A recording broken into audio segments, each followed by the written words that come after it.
Olá pessoal, aqui é o professor William e hoje nós estamos aqui para mais uma aulinha sobre a história da filosofia ocidental.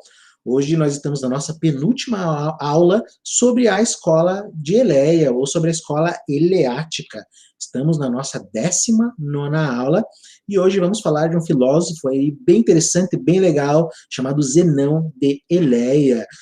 Não sei se vocês lembram da aula anterior, nós trabalhamos o pensamento do Parmênides, um pensamento assim filosófico bem difícil, bem complicado. E na aula de hoje vamos falar do Zenão, e o pensamento do Zenão também é difícil, também é complicado.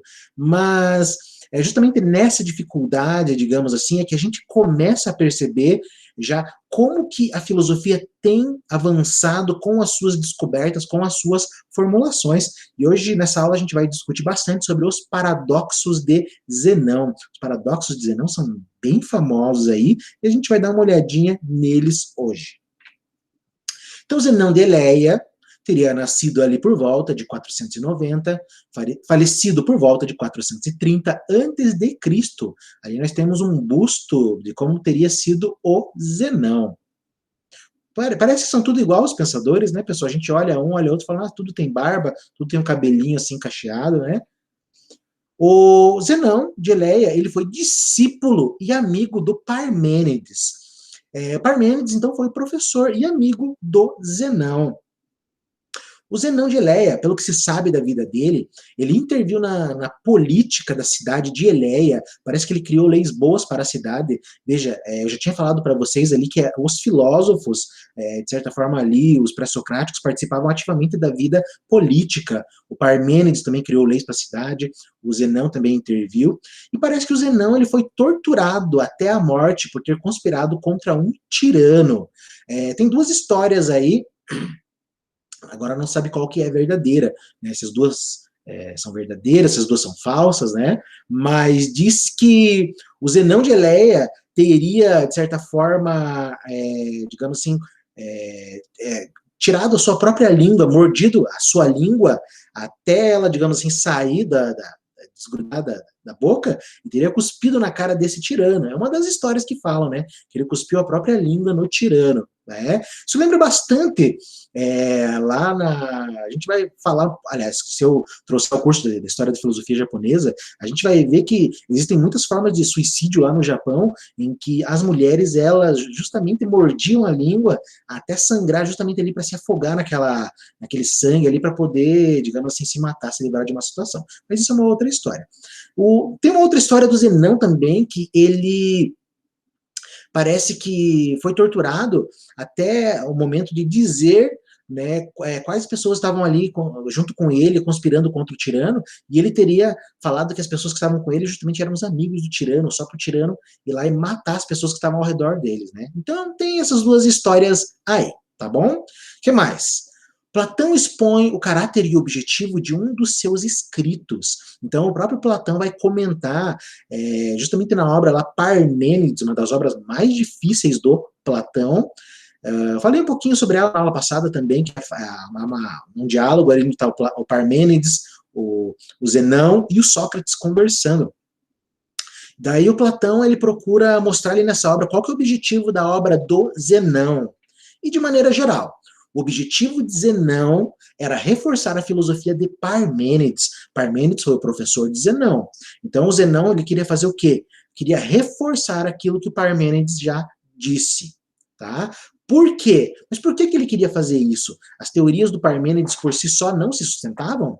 É claro que se sustentavam, mas o grande problema, como nós vimos na aula anterior, é que as ideias do Parmênides, muitas delas, digamos assim, a filosofia do Parmênides vai contra aquilo que nós vemos, que nós experienciamos. Nós vimos que o Parmênides ele sacrifica o fenômeno, né, visando o ser. O ser é real, o fenômeno não, o fenômeno é a ilusão, a aparência, e isso é muito complicado. Como que você vai negar o que você está vendo, o que você está sentindo, o que está ali na tua frente? O Parmênides nega, mostrando que somente o ser é real, e as pessoas zombavam das ideias do Parmênides, falando, como que as tuas ideias podem ser verdade? Como Parmênides afirmou que o movimento não existe mudança. E as pessoas tiravam sarro. Como que se afirma que não existe mudança, não existe movimento? Ó, aqui as pessoas andando, as pessoas se mexendo, ó, as coisas mudando, como que você afirma isso? Então as pessoas zombavam das ideias do Parmênides ali, e o Zenão, ele vai fazer a mesma coisa, ele vai pagar com a mesma moeda. Então ele vai mostrar que aquelas pessoas que ridicularizavam as ideias do Parmênides, ele vai ridicularizar as ideias dessas pessoas. E isso é muito interessante da ideia do trabalho do Zenão, tá? O Zenão procura mostrar que a multiplicidade e o movimento, quando estudados a fundo, também geravam dificuldades. Então, assim, filosofia do Parmênides, ele defendia que só existia uma coisa, que é o ser. Lembra lá do caminho da verdade, o caminho da opinião? O caminho da verdade é o caminho do ser, tá? Que a gente falou na aula passada. O ser é e não pode não ser. Tá? E o movimento, né? O Parmênides também nega o movimento. Como que o ser vai se mover? Como que o ser vai mudar? A mudança do ser representa a saída do ser para o não ser, mas o não ser não existe. Então só existe o ser. Mudar é sair de algo para ir para outra coisa. Mas essa saída do ser só poderia ser para o não ser. E Parmênides fala não, porque só existe o ser. O ser não sai de um ser para ir para outro ser, porque senão o ser continua sendo o ser. Tá bom? Ó, tô voltando para a aula do Parmênides, não é essa a intenção da aula de hoje, tá bom? Embora seja uma aula complicada também. Então o Zenão vai mostrar que, né, essas pessoas aí que tiravam sarro da teoria do Parmênides, essas pessoas então defendiam que existe multiplicidade e que existia movimento, existia mudança. E o Zenão vai mostrar que não, multiplicidade e movimento não existem. E quando essas pessoas defendem essas ideias, elas entram numa contradição. E é isso que o Zenão vai procurar mostrar com os paradoxos. Quando você encara o mundo pela multiplicidade e pela mudança, é impossível você não cair nos paradoxos. É isso que a gente vai ver. O Zenão utilizou o método de redução ao absurdo para negar a tese daqueles que defendiam a multiplicidade. Isso aqui é muito interessante, isso aqui é uma contribuição para a área da lógica. A lógica é uma das áreas da filosofia. Qual é a contribuição de Zenão? A criação dessa ideia da redução ao absurdo. O que é redução ao absurdo? É, por exemplo, assim, eu tenho uma ideia, eu não consigo provar essa ideia. Então, o que eu vou fazer? Eu pego o contrário dessa ideia, eu pego uma ideia oposta e provo que essa ideia oposta ou é verdadeira ou falsa. Então, por exemplo, eu tenho uma ideia, o movimento não existe.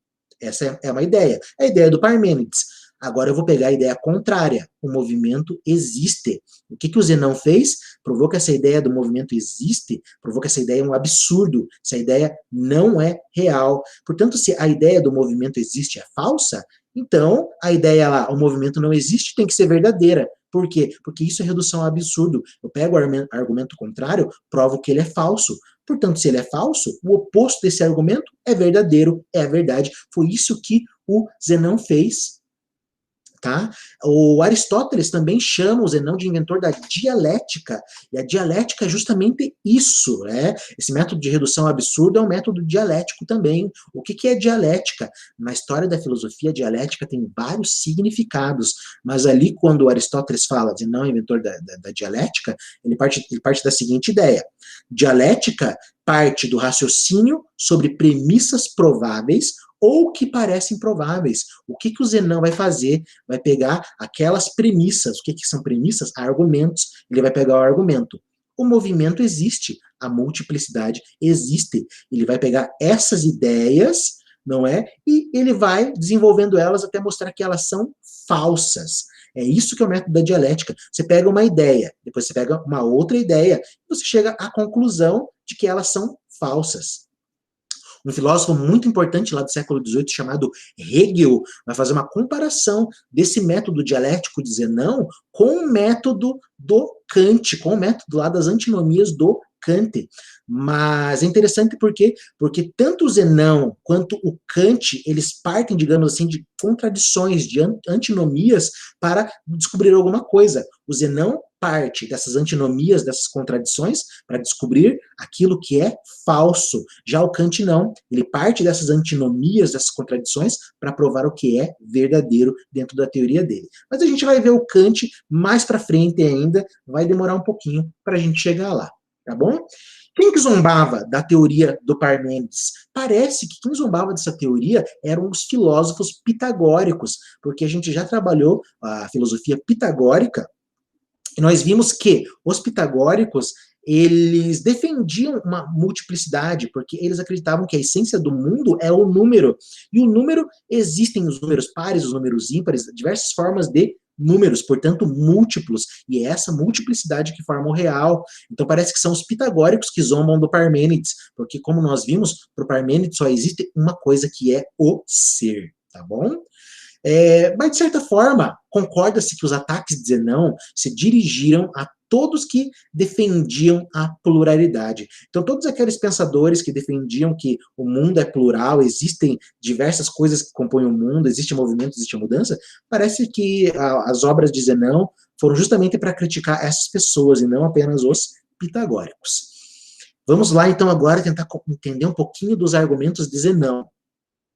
Os argumentos dele se dividem em dois grandes grupos, tá? Primeiro, ele tem argumentos contra a multiplicidade e a divisibilidade das coisas. Segundo, ele tem argumentos contra o movimento.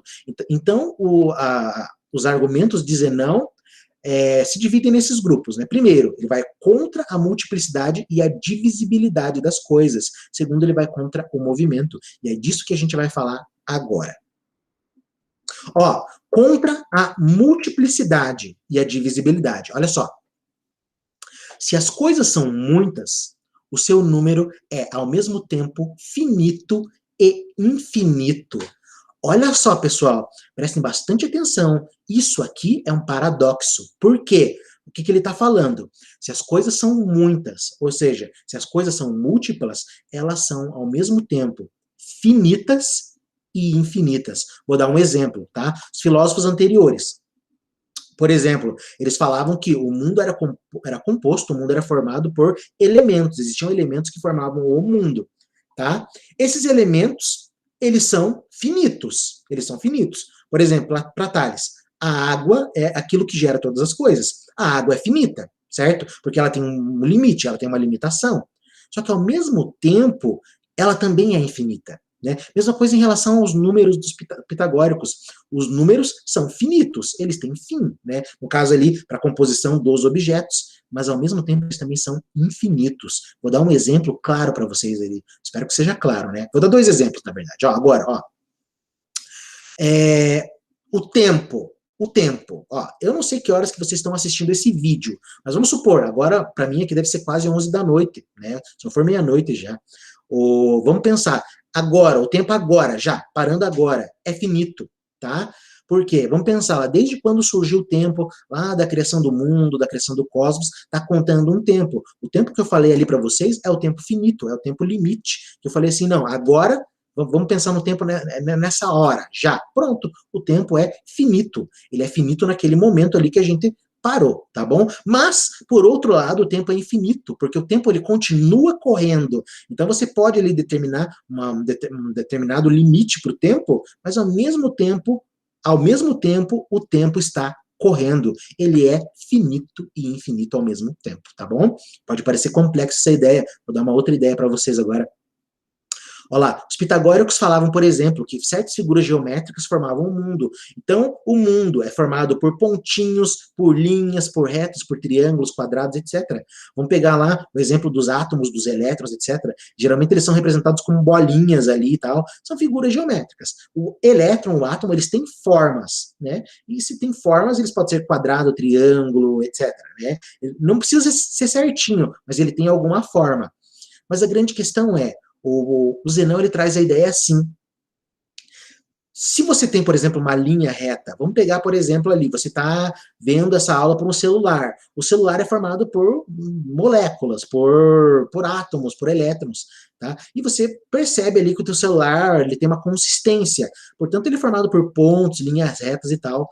Mas quando você pega uma linha reta do teu celular e vai dividindo essa linha, você vai encontrar os pontos. Mas quando você vai dividindo esses pontos, você vai percebendo que para ligar um ponto no outro, é necessário que eles estejam juntos. Só que quando eles estão juntos, você não diferencia quem é um ponto do outro, na verdade eles estão juntos, eles estão colados, eles estão unidos, portanto eles são apenas uma única coisa, tá? Então essa é a ideia. Vou dar um outro exemplo também para ver se fica mais claro, tá? Isso aqui é uma coisa assim bem interessante que vai aparecer lá na matemática moderna. A gente vai falar um pouquinho mais sobre isso. Um teórico lá mais tarde chamado Gödel, ele vai discutir justamente sobre a questão da infinitude, não é? Ele vai discutir justamente sobre o infinito, e ele traz a ideia de que existem infinitos maiores que outros infinitos. E o Zenão, de certa forma, já trabalha com isso. Por quê? Olha só, o que eu tenho entre 1 e 2? O 2 segue-se do 1, mas não é bem assim, porque entre 1 e 2 eu posso ter 1,1, 1,15, 1,115, 1,1185, e assim eu vou reduzindo entre 1 e 2 a infinitos números. Mas entre 1 e 3, o infinito de números são maiores. Por quê? Porque há mais números entre 1 e 3 do que entre 1 e 2, tá? Então é um infinito maior que o outro, mas essa é a ideia digamos assim, que o Zenão traz. Os números, eles têm uma finitude, mas ao mesmo tempo eles são infinitos. Se você delimita 1 e 2, beleza, eles são finitos. Mas se a gente for analisar bem, eles também são infinitos nessa linha temporal que segue entre eles, tá bom? Isso é uma coisa paradoxal, isso é uma coisa bem complexa, tá? Agora, uma outra ideia aqui do Zenão, isso aqui vocês vão ficar um pouco chocados se vocês não conhecem a ideia do Zenão, mas vejam o nível da argumentação dele. Além de defender que não existe essa multiplicidade, não existe diversidade, porque se existisse multiplicidade e diversidade, nós cairíamos no paradoxo, e o paradoxo não pode ser real. O paradoxo não é real. Por quê? O paradoxo é sustentado justamente quando você pensa num mundo múltiplo e num mundo que você divide até o infinito, mas o paradoxo não é a verdade, não é a verdade. O paradoxo é uma inconsistência, tá? Agora a gente vai pensar num outro aqui paradoxo também. O Zenão fala, o espaço não é real, o espaço onde estão os objetos não é real, visto que, se tudo está no espaço, o próprio espaço deve estar no espaço, e assim até o infinito. Nós estamos aqui, minha casa, ó, meu corpo ocupa um lugar no espaço. Meu corpo está na casa, a casa ocupa um lugar no espaço. A casa está dentro do município de Balsa Nova. Eu moro aqui em Balsa Nova. O município de Balsa Nova ocupa lugar no espaço. O município de Balsa Nova está dentro da região metropolitana de Curitiba. Então ele ocupa um lugar no espaço da região metropolitana de Curitiba. E assim vai até o infinito. A gente vai chegar no universo, tá? O universo é o espaço total. Mas o próprio universo, né? Nós vamos falar mais para frente também, mas já vou adiantando. Você tem, por exemplo, lá a descoberta do telescópio Hubble, né? Que justamente ele traz a ideia de que o espaço está se expandindo. Se o espaço, o universo está se expandindo, ele está se expandindo em qual espaço? Porque para ele se expandir, ele tem que se expandir em algum determinado espaço. Talvez não aquilo que a gente chama de espaço, mas em alguma coisa ele está se expandindo. E esse espaço que está lá, onde o universo está se expandindo, em qual espaço que ele está? Porque se ele ocupa um espaço, ele também tem que estar em outro espaço. Então, essa é a ideia. Isso vai até o infinito. E o que o Zenão traz? O que ele fala? Ó, se você está pensando no mundo múltiplo, no mundo divisível até o infinito, você vai cair no paradoxo. E é justamente esse paradoxo do infinito que impede que as coisas sejam múltiplas, que as coisas sejam, digamos assim, diversas. Por isso que tem que existir apenas o ser ou uma única coisa, para que você não caia no paradoxo. Existindo apenas o ser, na verdade, você não cai em contradição nenhuma, só contradição com os sentidos, né? Mas que eles consideram algo errôneo ou ilusório. Vamos lá, tem mais ainda, né? Vamos pensando, ó, vamos pensando. Contra a multiplicidade afirma que, olha só, isso aqui é muito discutido na história da filosofia, tá? Olha só. Contra a multiplicidade, afirma que se um saco de trigo faz barulho quando cai, todo o grão e toda partícula de um grão deveriam fazer barulho, o que não acontece. Isso aqui, pessoal, é muito discutido na área do direito. Isso aqui, na verdade, é chamado de sofisma, ou chamado de falácia. É chamado de falácia da composição. O que é falácia? Falácia é um argumento que parece verdadeiro, mas é falso. Então, o que o Zenão fala? Quando você joga um saco de trigo no chão, ele faz barulho. Se ele faz barulho, é porque as coisas que compõem esse saco de trigo fazem barulho. Mas se você pega lá 1 grão de trigo e joga no chão, ele não faz barulho. Por quê? Justamente essa ideia, porque a multiplicidade, ela não existe. Em que sentido, certo? Ó, 1 grão ele, né, quando você multiplica ele ali, você forma um saco, digamos assim, de grãos, mas as qualidades que existem em apenas um grão não existem nesse todo, nessa grande maioria, porque isso é uma grande ilusão, e isso gera um paradoxo também. Por que o grão não faz barulho e vários grãos fazem barulho? Isso é um paradoxo, tá? Se um grão não faz barulho, um conjunto de grãos não deveria fazer barulho também. Então, essa é a ideia. Por isso que é uma falácia, por isso que é um sofisma. Porque justamente traz a ideia de que o todo se comporta de uma maneira, então a parte também vai ter que se comportar igual, tá? Esse é o argumento dele, tá? Mas, né, depois de ter falado sobre tudo isso, pessoal, ainda digo para vocês, esses não são os argumentos mais famosos do Zenão, porque os argumentos mais famosos do Zenão são contra o movimento, e é isso que deixa as pessoas, curiosas em relação aos paradoxos de Zenão, porque o que ele está afirmando nesses paradoxos são coisas que as pessoas vão falar, isso é impossível, esse cara tá louco, não pode, o que ele está falando não existe. Mas se você for analisar logicamente, o Zenão, ele tem a lógica dele, digamos assim, para fazer a defesa desses argumentos. Então vamos ver ali os 4, digamos assim, argumentos mais famosos contra o movimento. Olha só, primeiro argumento é o argumento da dicotomia, tá? Então, por exemplo, para ir, né, para a gente pensar de um ponto entre A e B, para você sair de um ponto A para ir para o ponto B, você tem que chegar na metade do caminho, entre A e B. Mas para chegar na metade do caminho, você tem que chegar primeiro na metade da metade do caminho. Mas para chegar na metade da metade do caminho, você tem que chegar na metade da metade da metade do caminho. E assim até o infinito. E é isso que ele quer provar, que o movimento não existe. Porque se o movimento existisse e você dividisse isso até o infinito, se você dividisse o tempo e o espaço até o infinito, isso se torna um paradoxo. Porque vai haver um momento ali que você não sai do ponto A e B, porque você vai ter que percorrer até o infinito. Pense, ó, metade da metade da metade da metade, você vai até o infinito, e isso impede que o movimento exista. E é isso que ele está trazendo aqui. E quando ele está atacando justamente essa questão da divisibilidade do tempo e do espaço, ele está atacando as filosofias anteriores, porque todas elas defendem a multiplicidade e, digamos assim, a mudança do mundo. Mas para existir multiplicidade e mudança, tem que haver tempo e espaço. E o que ele está mostrando aqui, que tempo e espaço não existem. Tempo e espaço, se forem divididos, levam a uma contradição, tá bom? Teoria de Parmênides não leva a contradição, mas a teoria dos filósofos anteriores que defendem o movimento e mudança levam, tá?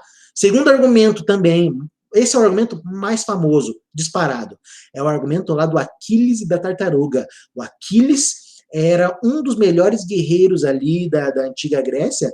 Se vocês lerem a obra lá do Homero, a Ilíada, vai contar a história do Aquiles, é bem interessante. Tem um filme lá do Brad Pitt, né, o Troia também, o Brad Pitt inclusive é o Aquiles, mas isso é uma outra história, tá? O Aquiles é um dos melhores, assim, dos maiores corredores da Grécia Antiga, e ele vai disputar a corrida com uma tartaruga. Quem fala isso é o Zenão. Se você colocar a tartaruga um pouco na frente do Aquiles, dando, digamos assim, a distância para a tartaruga correr, o Aquiles nunca vai alcançar a tartaruga. Se você colocar, por exemplo, a tartaruga a 100 metros na frente de Aquiles, o Aquiles vai disputar uma corrida com a tartaruga, para ver quem chega primeiro. O Aquiles não vai ganhar da tartaruga. Por quê? Esse é o argumento do Zenão. Olha só, porque para Aquiles alcançar a tartaruga, Aquiles vai ter que chegar aonde está a tartaruga, um determinado ponto onde está a tartaruga. Só que quando ele chegar naquele ponto onde estava a tartaruga andou um pouquinho. Então o Aquiles vai ter que sair dessa parte onde ele alcançou, digamos assim, ao ponto inicial da tartaruga, e vai ter que tentar alcançar a tartaruga de novo. Mas quando ele correr até alcançar o ponto onde a tartaruga estava agora, nesse segundo momento, a tartaruga vai ter andado mais um pouquinho, e assim vai até o infinito. Se nós dividirmos o tempo e o espaço infinitamente, Aquiles nunca vai encontrar a tartaruga, nunca, jamais. Por quê? Porque sempre a tartaruga vai estar um pouco na frente, sempre ela vai estar um pouco na frente. Isso é bem parecido com o argumento inicial.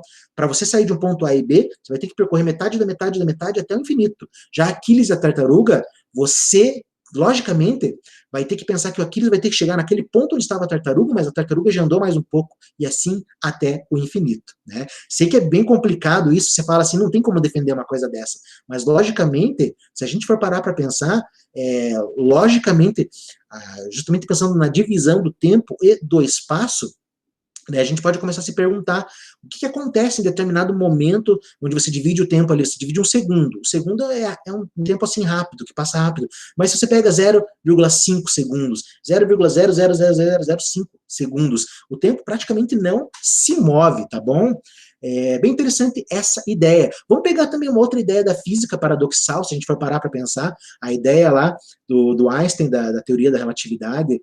Se você pudesse cavalgar um raio na velocidade da luz, você ia ver o tempo parar, justamente porque essa velocidade da luz ela está muito mais rápida ali, com aquele tempo, digamos assim, que a gente está habituado a ver. Você não vê as horas do relógio passar, você não vê nada, justamente por causa da velocidade que você alcança. Isso também é paradoxal, e de certa forma, tem um pouco a ver com as ideias do Zenão. Obviamente ele não tinha ideia da velocidade da luz, nem dos fótons, nem de nada, mas isso é uma outra história. Tá? Terceiro argumento do Zenão é o argumento da flecha.